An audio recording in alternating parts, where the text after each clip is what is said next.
महायुतीचं सरकार आल्यानंतर येथे सर्व जे नेते आहे, महायुतीचे नेते, महायुतीचे मंत्री, त्याचप्रकारे महायुतीचे जे आमदार आहेत त्यांना शुभेच्छा देण्यासाठी इथे भारतीय जनता पार्टीचे जिल्ह्याचे उपाध्यक्ष सुधीरभाऊ रसे इथे आलेले आहेत। एकूणच त्यांनी मेळघाट मतदारसंघाचे आमदार केवलराम काळे यांना 1 लाखपेक्षा जास्त मतांनी निवडून आणलं।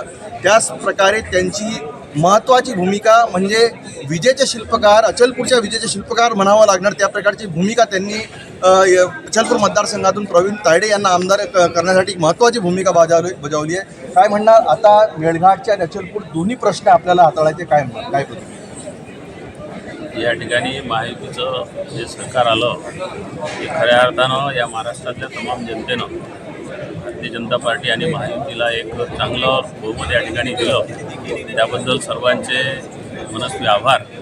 त्यानंतर अचलपूर आणि मेळघाट या दोन्ही मतदारसंघातल्या ज्याही समस्या आहेत त्या मेळघाट मतदारसंघातल्या जो एक स्थलांतरणाचा प्रश्न आहे, निश्चितच त्या मतदारसंघाचे आमदार केवलरामजी काळे यांच्या माध्यमातून रोजगार उपलब्ध करण्यासाठी, सोबतच विजेची समस्या असो की रस्त्यांच्या समस्या असो, ह्या सर्व समस्या निकाली काढण्यासाठी महायुतीच्या सरकारच्या माध्यमातून स्थानिक आमदार, मेळघाटचे आमदार केवलरामजी काळे आणि अचलपूर मतदारसंघाचे आमदार प्रवीणजी तायडे यांच्या माध्यमातून निश्चितच प्रयत्न होतील आणि दोनही मतदारसंघाचा विकास हा निश्चितच येणाऱ्या काळात झाल्याशिवाय राहणार नाही। आपल्याला काय वाटते, ज्या प्रकारे आता सरकार तुमचं आहे तर शेतकऱ्याच्या शेतीमालाला भाव नाही, सोयाबीनला भाव नाही, कापसाला भाव नाही, मग यासाठी सुद्धा मागणी उचलल्या जातात?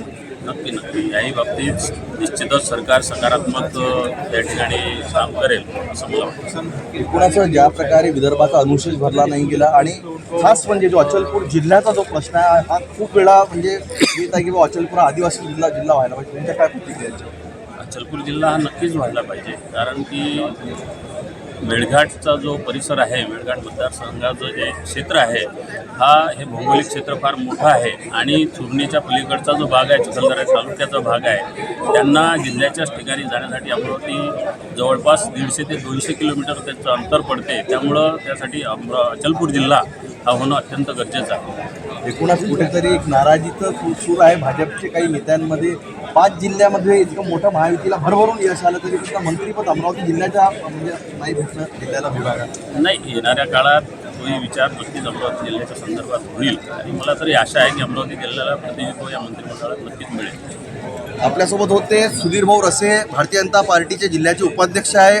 विधानसभेला नागपूरला भेट देण्यासाठी आले। इथे नागपूरला सिटी न्यूजशी बोलताना त्यांनी सांगितलं की शेतकऱ्यांचे प्रश्न आहे, शेतकऱ्यांच्या शेतीमालाला भाव मिळालाच पाहिजे, शेतकऱ्याचा सोयाबीन असो कापूस असो त्याला भाव मिळणारच आणि महायुती सरकार हा महाराष्ट्राचा सर्वांगीण विकास करणार, प्रत्येक घटकाला न्याय देण्याचं काम करणार।